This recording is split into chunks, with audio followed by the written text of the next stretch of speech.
And Lyric Opera's orchestra said, please, they wanted us to play a tush for Miss Fox, and they said, do you have any tapes with a tush? They've given some conductors, that's when the whole orchestra goes wild and they play blaring things to show that they're great esteem for the conductor. And Jim Birkenstock, the head of the Players Committee, called and said, we all decided that we wanted to play a tush for Miss Fox. Do you have any on tape? And we all decided we didn't have any of those, and they said, please play the March from Love for Three Oranges. We want to play it as a tush for her because of all that she's done for opera in Chicago. And as a matter of fact, the Lyric Opera Orchestra is making a contribution to lyric opera in the name of Carol Fox.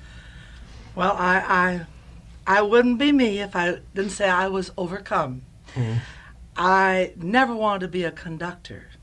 I wanted to be an artist of one nature or another, a singer, an actor. But I have sat there for those few nights and heard Ferdinand Leitner, George Prêtre this year, others receive a touche when they stand up and blare their instruments. And I must say that I'm happy that they at last consider me a musician in their ranks. If not only their ugly boss, a musician in their ranks. And I thank the entire Lyric Opera Orchestra, those who are not playing right this minute, as I know they're in the act of André Chenier. Mm-hmm. I thank you, Norman, for making it possible for me to walk in the minute of that. Good. Well, we've been reminiscing and having such a ball here today, and the thought that keeps occurring to every one of us as we go over these things, how much we owe Lyric for what you have given us over these 25 years. We play these tapes and we talk about these photographs in the book, the incredible productions that you've brought, the marvelous things that have happened, the inventive things. So just personally, thank you. And I'm sure on behalf of all the people out there. Well, I cannot thank you enough, Norman, but Ray Nordstrand, Andy Karzes, Norman Pellegrini, and all the rest of your staff, Lois Baum and Mr. Unrath, and the others I do not know, but those particular people I do know, for as I have from moment to moment during a 4-hour meeting at my house with 4 or 5 members of the artistic staff, I heard that they were here, and I waited for them to get off the air to get at my house at about 1 o'clock. But I did listen to much of it, and I must say I was terribly thrilled by what was said. I presume I have to say that I liked when people said I was legendary. I don't want to be legendary. I think a legend has to be passé, but I'm glad I'm a legend in my time. So are we. I heard the nice things that my dear artist Kranick said, beloved Danny Newman, and others who came along. I have to cheer most of all the great words of Placido Domingo over all. Mm-hmm. I think he said what should have been said about a very serious problem we have in Chicago. Mm-hmm. And I'll have to commend that great artist for his great courageousness, because that part I heard. And I cannot be criticized because I stay nelle quinte, but he is on the stage to be criticized. And I admire him greatly for his masculinity, his strength, and his courageousness against an art form that is not very good.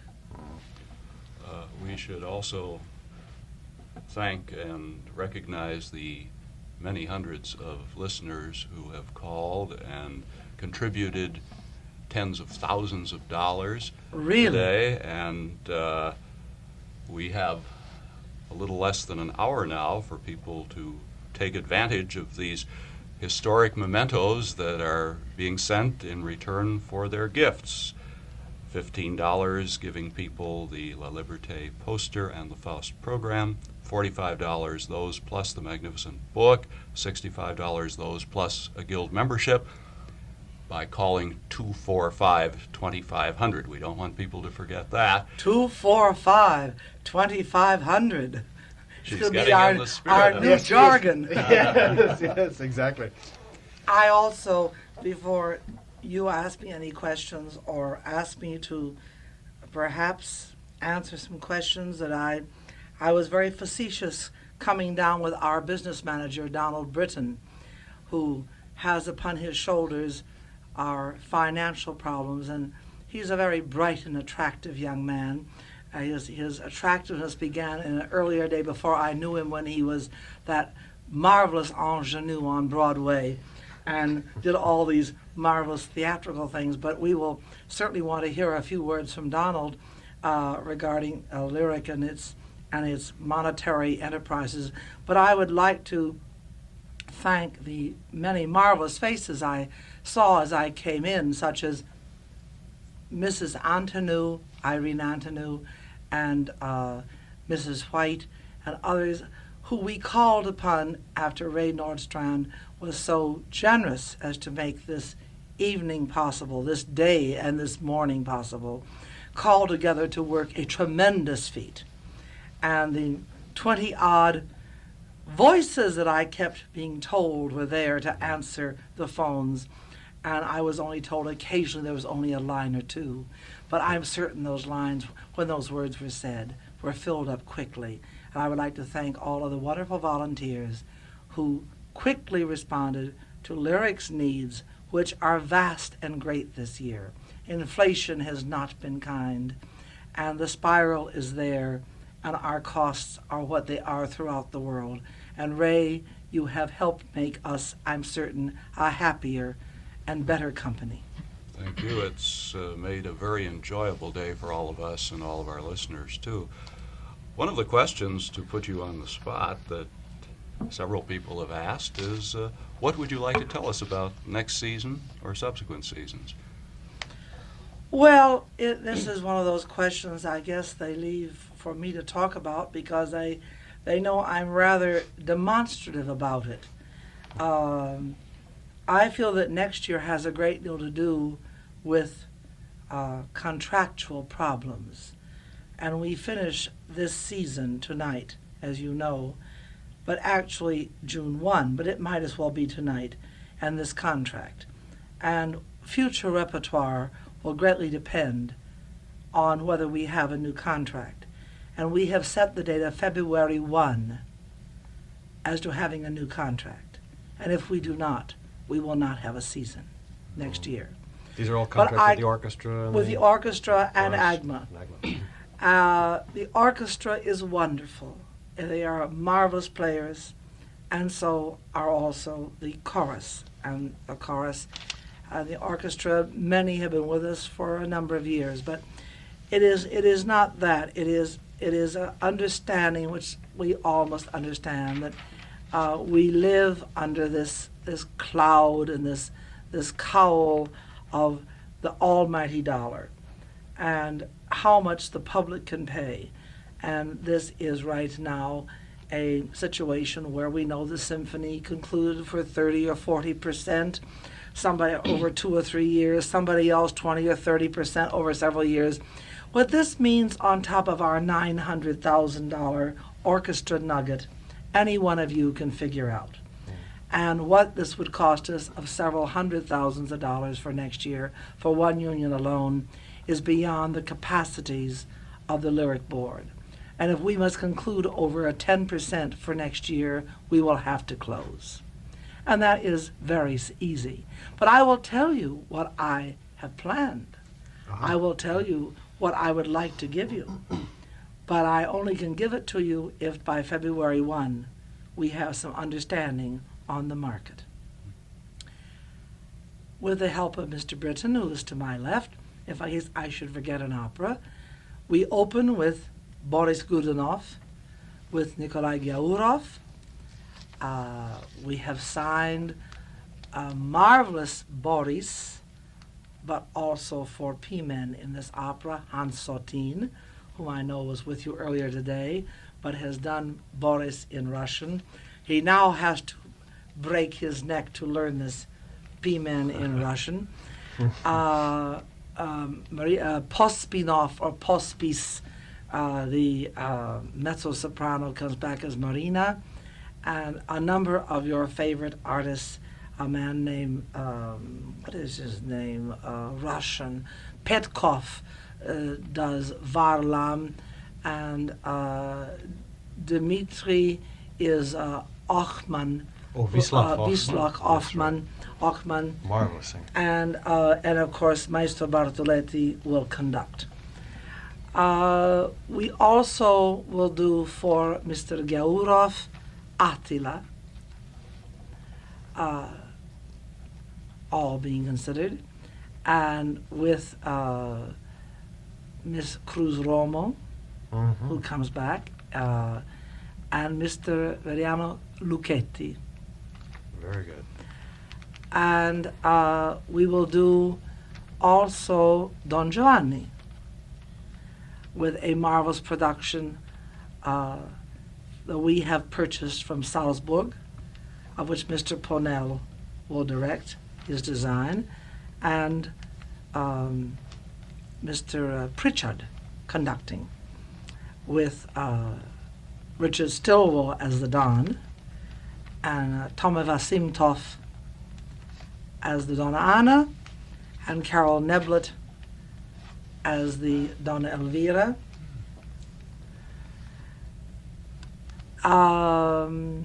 Stafford Dean as the Leporello, and a man named Winkler, whom I have to admit is the first time I've ever signed a major role in my life, and I've never heard him.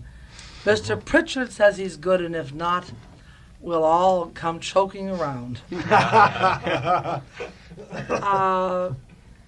We will do Lohengrin. This will be Lyric's first Lohengrin. First Lohengrin. I presume the biggest challenge is one moment that I did hear earlier in the program, Giulio Favario talking. The chorus master's chores are spectacular, as the double chorus is quite something to be remembered and to be thought about. And I presume we will have at least 120 to 130 choristers minimum in Lohengrin. So I presume the stars of Lohengrin will be the chorus. Mr. Johns will be the Lohengrin, and Eva Martin will be the soprano. And I think that will be a very interesting. She's very wonderful in the Wagnerian repertoire. Will Mr. Leitner be back to conduct that one? Mr. Ferdinand Leitner will conduct. I thought I said that. I'm very sorry. As Leitner was due back this year, and for very unfortunate reasons he was not here. Because, I mean, to me, Ferdinand Leitner is the head of our Wagner wing. No, Leitner will come back for this, and we will probably be fortunate enough to have the very beautiful production of Benny Montresor from San Francisco. The last opera that I am going to speak about for the moment is Un ballo in maschera, and that is The Secret Weapon. That is Mr. Pavarotti's opera. We know we have 5 operas for Luciano, and that is Luciano's opera next year. And so that is the 5 operas that we hope, God be willing and reason be with us, you will hear for next season. And if by February we have a season, we will try to plan some more operas for you, if it's possible. Marvelous. I've heard so much about Attila, and I've never heard the opera. It would be marvelous to see it. Oh, Attila the Hun. This is right. With Gowrow. Fantastic. These marvelous. He loves this opera very much. Uh-huh. You know, so did also Boris Christoph. It's strange that all these marvelous, marvelous basses of this Bulgarian nature, they all seem to adore Attila, and each man has asked us to do it. From Nicola Rossilmani, the Russian, Rossilmani, you know, Italian, Russian, and Boris Christoph, and now Nikolai. So finally we do it for Nikolai. I think the public will like it. It's very beautiful. Look forward to that. Oh, that's terrific. I was surprised to read in the back of the Lyric Opera book that your favorite opera is Der Rosenkavalier. It's quite true. It's quite true. I have to happen to admit that I have a 21-year-old daughter now, and I don't know whether it happened when she was one of the papa girls, but she played it in a room down the hall in my home. Whether it came from that or perhaps a vicarious desire of some sort, but I would love to have sung the Marschallin. I'd love to have been Sophie. I would like to have been all those ladies dressed up with or without cap. Mariendel. I don't know. I love Leopold Virgeyen. I mean, the whole thing. I mean, and the waltzes. I mean, there is nothing more sparkling and more delightful. I love the Viennese bit. I love the strong Berliner bit. I mean, I've heard Sautin do it and Walter Berry. They're terribly different. As well as, maybe you can help me, Norman, what was his name? Edelman? Otto Edelman. Otto Edelman, Yes. who was, of course, was another totally other cup of tea in his interpretation. But I love every moment of it after the first act. Yeah. Yes. If that opera comes off, there was a special kind of magic in that work that's utterly captivating. You feel like you're floating by the end of that opera. That final trio and the final duet, of course, they're magnificent. Let's take just a moment to hear from Don Tate. After we'll we give the phone number. Oh, yes, I think we should. If you'd like to make a gift and receive a gift on the occasion of this Lyric 25th anniversary party, $15 and get the La Liberté poster and the Faust program. $45, get the book Lyric Opera of Chicago by Claudia Cassidy plus the poster and Faust program. Or give $65 and get all three plus a one-year membership in the Lyric Opera Guild. Phone now, and this might be a good time before we return to Miss Fox. The number to call is 245-2500. And you just have 45 minutes to take advantage of these marvelous mementos on this 25th anniversary party. 245-2500. And we are back to the booth indeed with Carol Fox and Don Britton and Danny Newman and Bob Weiss and Andy Karzis, Ray Nordstrand, and I, Norm Pellegrini. And we are talking with Miss Fox about, well, past, present, and future, including 5 operas now we know that Lyric hopes to present in its 1980 season.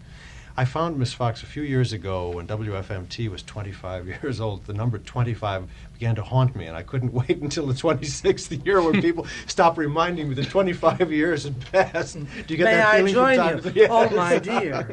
After this year, I believe that after the, what was it, Danny dear, how many times were you in your nice gray suit that I said, go put on your black tie and make an announcement?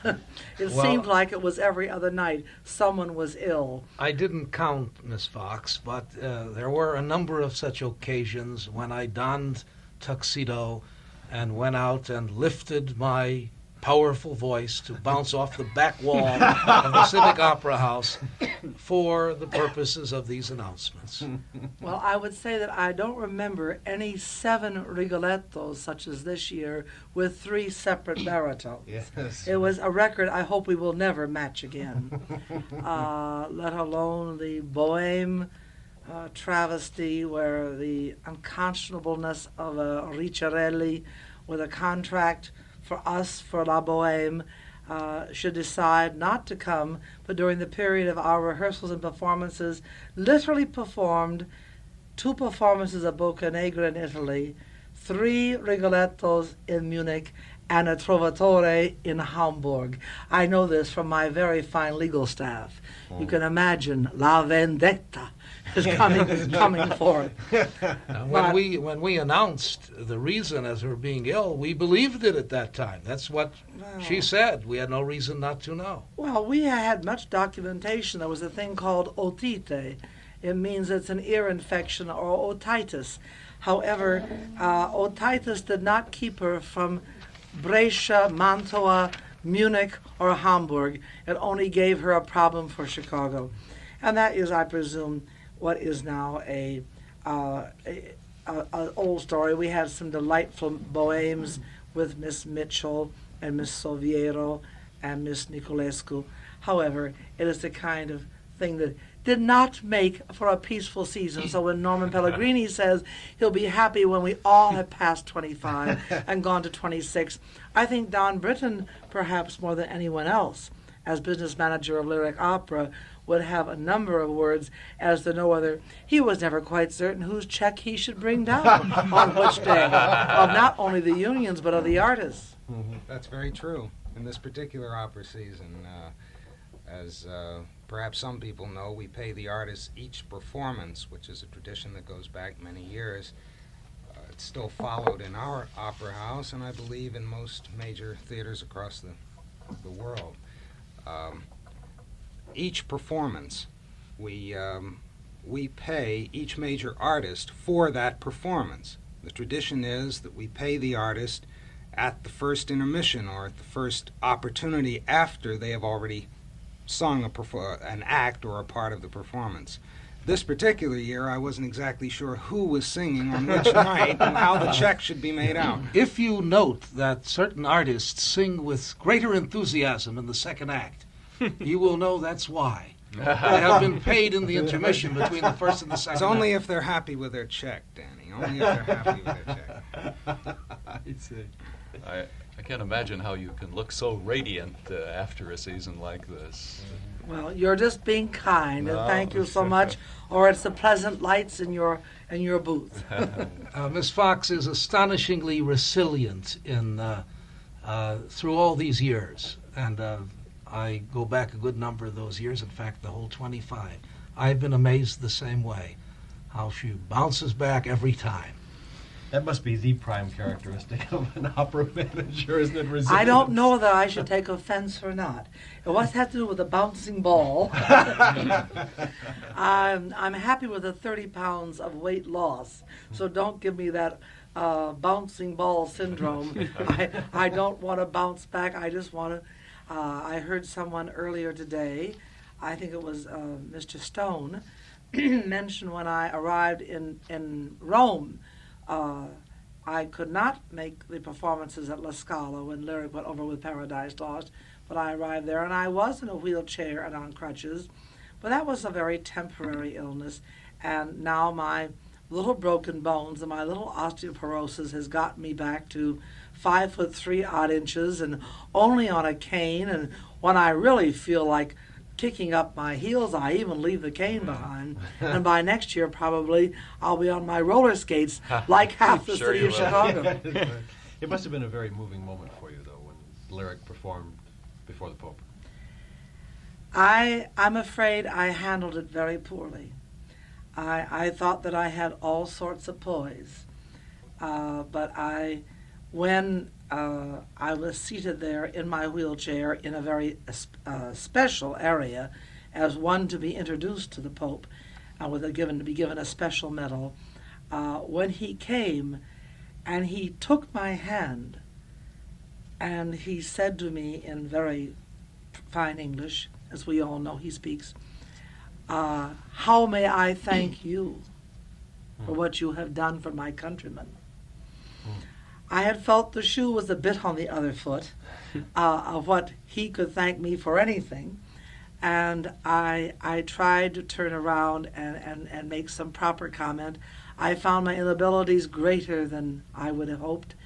And he said, I would love to do something and thank you. And then I broke down in absolute torrential tears. And I said, pray for me.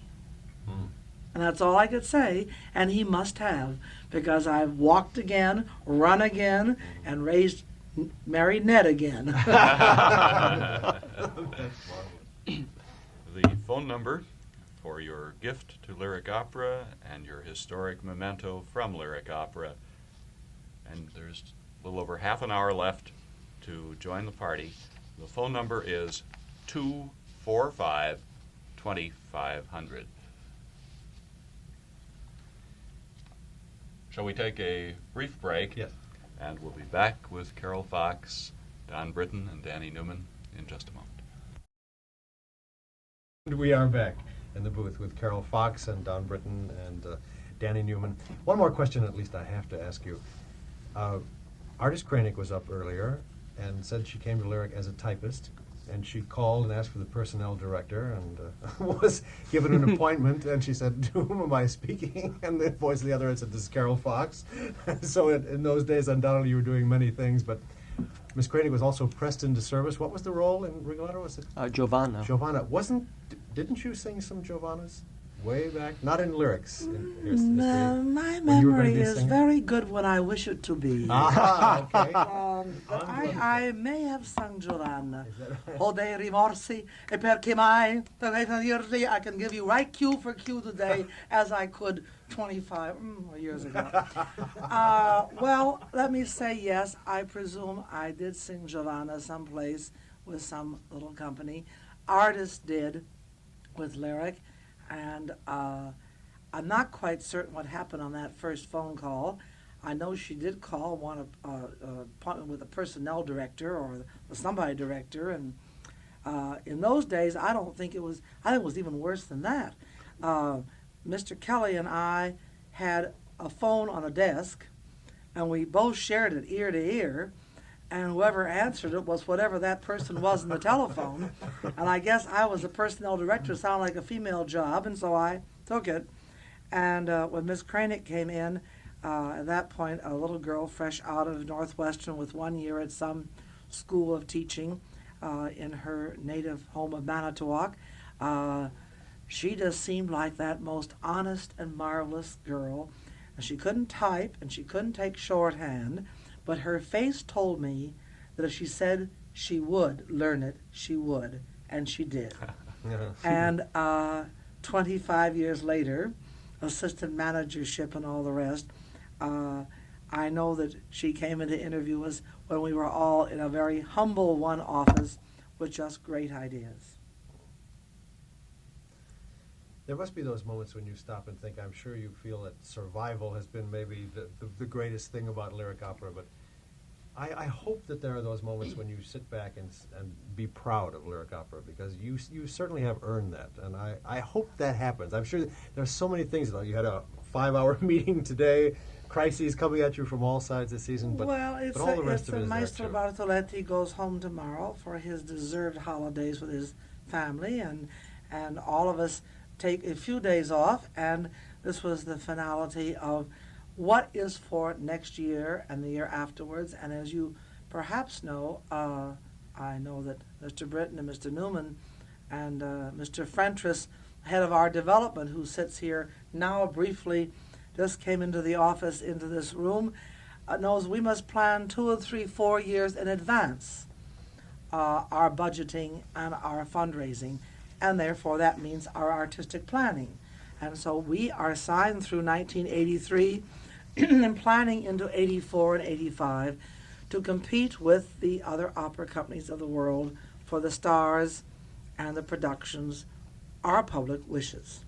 And so therefore we were working even today from 1 until 4 at my house, trying to figure out those last minute details to finish off next year, if and maybe, and the future years, so that we will not lose out for our public. Placido Domingo told us that you've nailed him. He didn't give details, but he said you've sort of nailed him down for a number of years to come, and that's certainly good news. Yes, I wish I had this beautiful letter he wrote me today, where I don't want to misquote it, but there are some marvelous things in 81, something again in 82, and I have all of them, I believe, in 85, 86, and there are several years ahead, even 87, and I think I have a 4 or 5 year participation of Mr. Domingo in Chicago, not immediately beginning next year, but for many good years, as Placido is a very young man. I think it's been a great pity, as he's one of the world's great tenors, that he has been overly busy, more than our public has realized. It has not been possible to have him more than 3 or 4 years in advance. We had to secure him. And we couldn't, no matter how facile we've been with other people, he was more booked than any other tenor we negotiate with. So you have. We have some Domingo, Mr. Placid Sunday, Yes. coming up for some time to come. Very good. Shall we read the names of some of the people who? Well, I would love to have that today? privilege, as they have been so good to us. Mr. Paul Miller of Chicago, Illinois, from Sacramento Street. Mr. R. Sullivan, it could be Sullivan, from Kimball, Chicago, Illinois. Miss Jane Roberts Oropitz. It's an R or a T, I'm very sorry, from Homewood, Illinois. Susie Snyder from Chicago, Illinois. There's a Ms. here, but I don't know what Ms. means.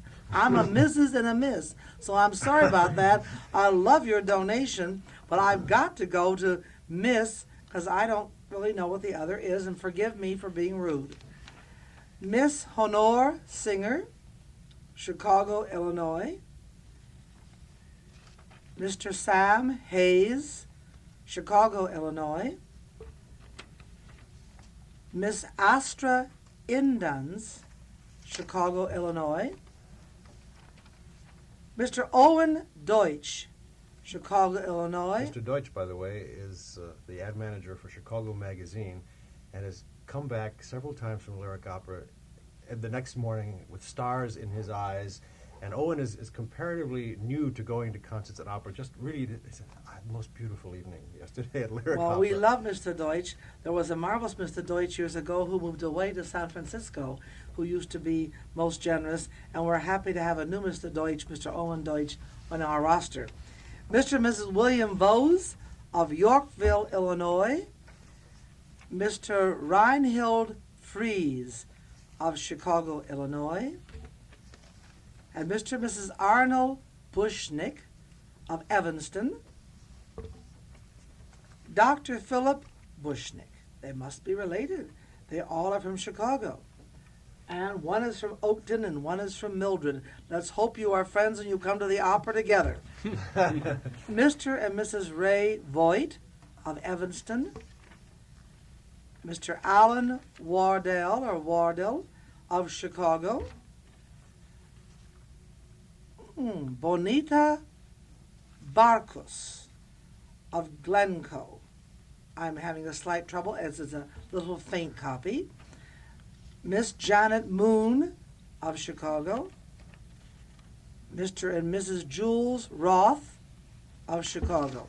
The calls are accelerating because we have about 25 minutes left for people to get these marvelous mementos.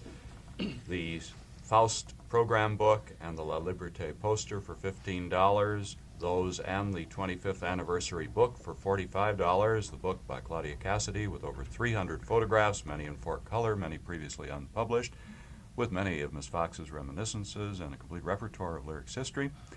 For $65, all three, plus a new membership in the Lyric Guild. The way people get this is by giving at 245-2500. Celeste Lavelli of North Marshfield did so, Marvin Victor of LaSalle Street, Ralph and Rita Halverson of Crystal Lake, Mr. and Mrs. A. Bouchus of Palos Hills, Susan Spector of Evanston, Mrs. Edward Grimm of Westchester, Mrs.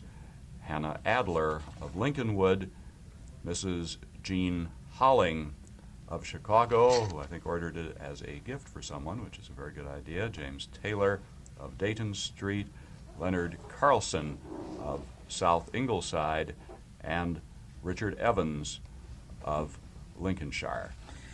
Miss Margaret Luffin of Arlington, Chicago, Illinois. Mr. Rich Marchiner of Homewood, Illinois. Another WFMT Incorporated staff member, by the way, radio sales of WFMT. Well, I hope the next gentleman is a member of your staff because you could help pronounce his name. Mr. Denick, or Denich Kmich. I would think so. I don't know him, but... Of Chicago, from Leland, West Leland. Mr. and Mrs. R.J.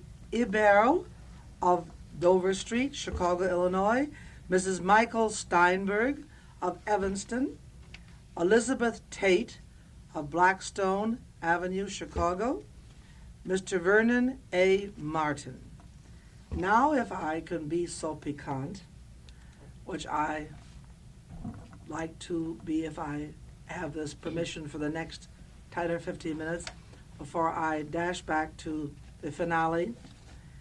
I don't know exactly what I could make it interesting enough, but to make the finale in this debutante year of being, I'll have to wait 25 years to have another birthday, or at least 5 or 10.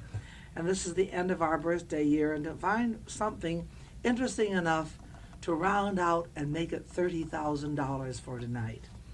How can I price my questions? I'll answer what you want. Call in. And let's say, $100 a question? What do you want to know?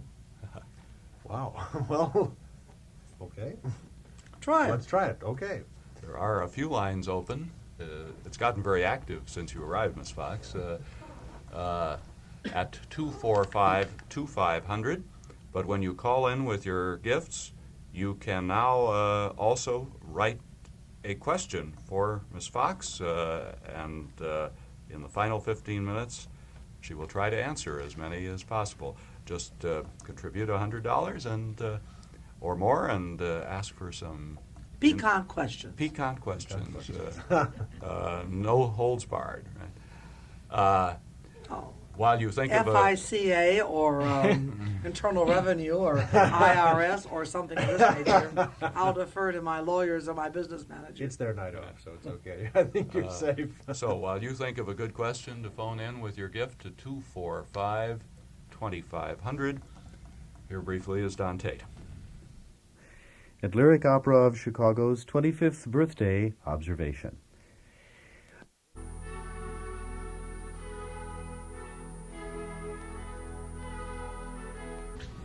And we are back with Carol Fox, and the first question I has been... have a question for Mr. asked. John Gordon. I realize that time is of the essence, Mr. Pellegrini, so I'm going to break in because I hope that more people will come forth with stories of this nature. It is called the Margaret Price story.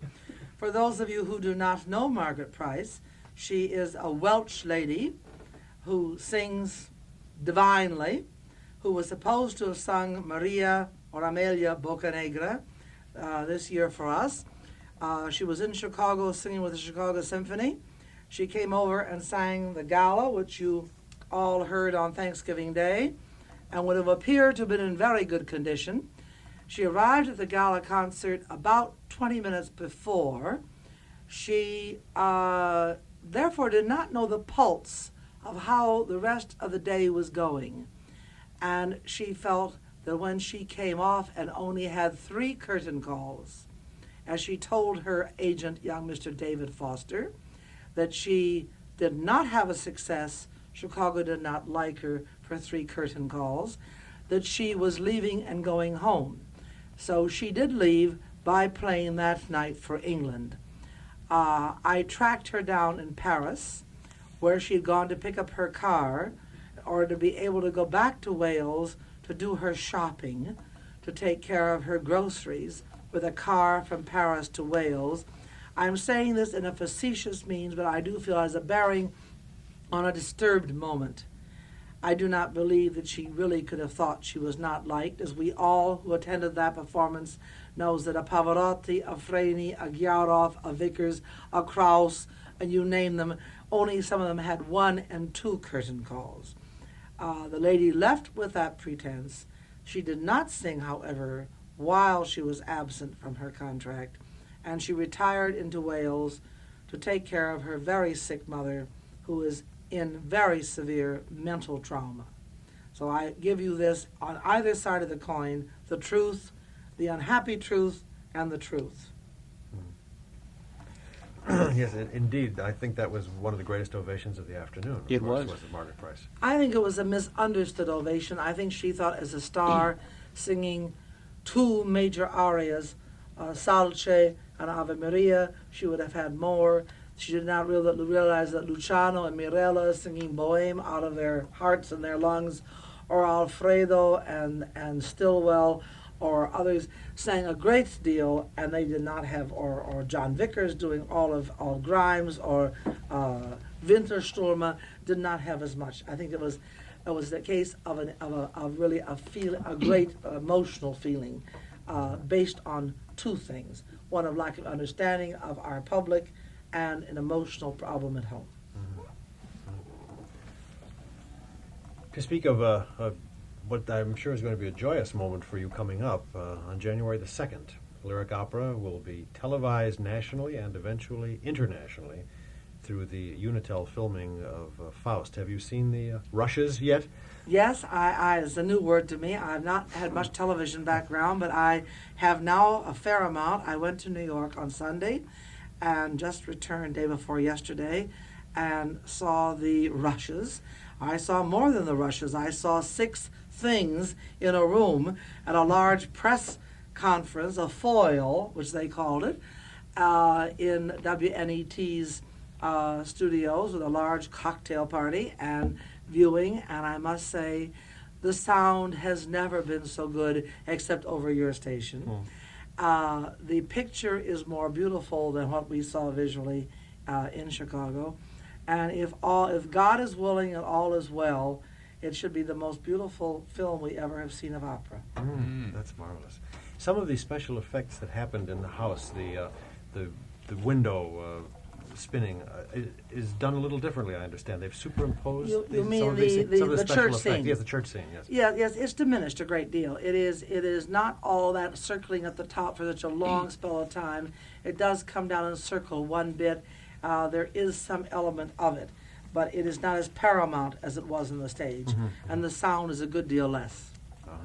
That all should make you want to have a program with which to follow the Faust telecast and simulcast January 2nd. You can get that and the great 30-inch tall, 6-color, silk-screened La Liberté poster for a $15 gift to Lyric, or for $45, both of those and the book Lyric Opera of Chicago by Claudia Cassidy for $65, all 3, plus a new 1-year membership in the Lyric Guild. For $100, a question you can ask Miss Fox. The number 245-2500, and there's only 13 minutes left in our 25th anniversary party. And There's to reach Mrs. that, M. Story on West Haven Drive, Arlington Heights, who has just called in Ray, Mr. Stephen Gregory from Evanston, Mr. Bob McDermott of Chicago on Melrose Street, Mr. Philip Whitaker. Is it Phil Whitaker of the Chicago Symphony on North Dearborn? I won't give any more of your address, but thank you, Philip. That's his second contribution today, by the Well, way. to thank Lyric you Opera so of much, Chicago. Phil Whitaker. Mr. Rudolph Trejo Jr., Leland, Chicago, Eugenia Stimke of Valparaiso, Indiana, Miss Angelica Kuhn of IBM Plaza, Chicago, Miss Catherine Carr of Chicago, Mr. James Garnett of Kenilworth, Illinois, Miss Beatrice Fox. I'm an only child. I love to claim you because you live near me on Dearborn, Chicago, Illinois. Thank you so much. Clarence Casson, Chicago, Illinois, Chicago Street, Evanston, Illinois, excuse me. Robert Usichak, I'm very sorry, on Clifton, Chicago. And Mr. Kalatya, Mr. Anoy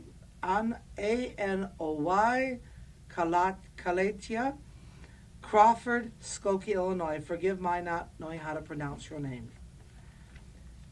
Mrs. Molly Sternad, Berwyn. Mrs. Sternad has been listening to and enjoying the Lyric Anniversary broadcast party all afternoon. So did I, and I hope you've enjoyed it as much as I have. Mrs. Lois Lipman, Racine, Wisconsin, and Barry Finkel, Oakley Street, Chicago. the phone number in these final 11 minutes, and we need a few $1,000s to reach that goal that you mentioned, 245-2500.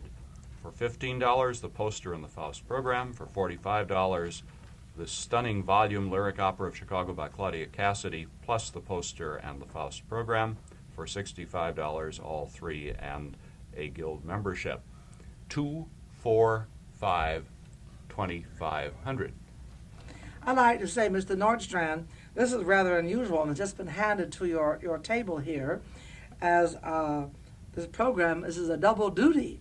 This is from Harris and Joan Barenbaum from Timber Hill in Highland Park.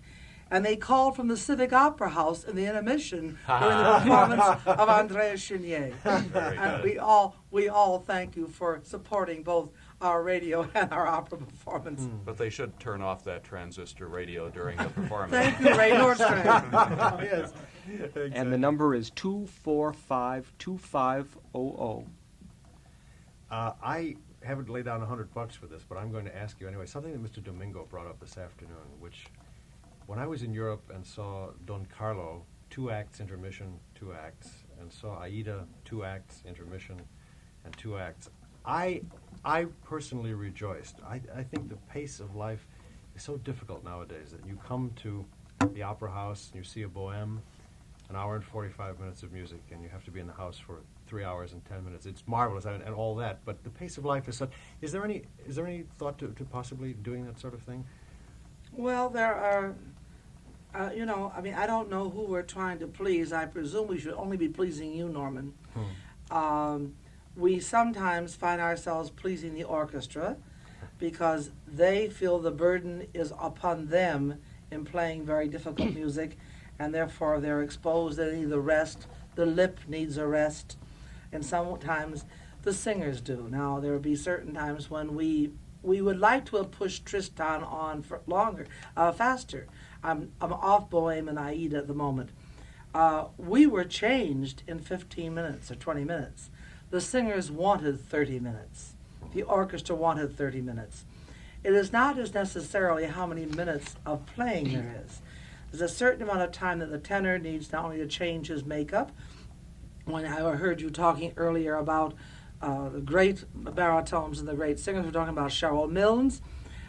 You have sometimes a tremendous change in costume or in character, from the young Boccanegra to the old Boccanegra, to age his face and age his wig. There are moments that these people need to become old, and also to rest. And I feel that for us, we understand the train problem. We would like to have you go home earlier, but I believe in our case it is a union definitive situation where the orchestra wants 20-25 minutes, and that is contractual, or the singers need it. And we're very cognizant of the 11-something going home to the suburbs. As far as the company is concerned, we serve both masters. I have just been handed some marvelous new yellow sheets. Sheila Gill from Chicago, Miss Marion Buchak of South LaSalle, Chicago, Illinois, Lawrence DeVoe, Olympia Fields, and William Dickinson, Chicago. There are so many more, I really don't think I can read them all. I know that you all have so much to say, and before I must dash back, I would like to, again, have this opportunity to thank Ray Nordstrand, Norman Pellegrini, Andy Karzas, Mr. Unrath, Miss Baum, and all the staff at the station for having given us this wonderful day, and Mrs. Antonou, her staff, Mrs. White, and all of the volunteers who have come down and worked themselves to death at the lyric offices for the last weeks and today all day. And to all of you, I thank you from the bottom of my heart. If we didn't make 30,000, it's a first. We'll make our 4,000,009 if it kills us, Ray, and you will have made a great deal toward it. And thank you so very much. Thank you. I think it was once described as a sort of love-in that we were having here, and it has been that. Exactly. And it's been a joyous experience for us, and I think for our listeners, to just share the beauty of 25 years and look forward to the next 25. Thank you, Ray. And as Miss Fox leaves, some music. The end of Falstaff, which says in part, "He who laughs last laughs best," and for all the doubters there were around about 25 years ago that said they'll never make it, I'd say Lyric has had the last laugh. Thank you. Thank you.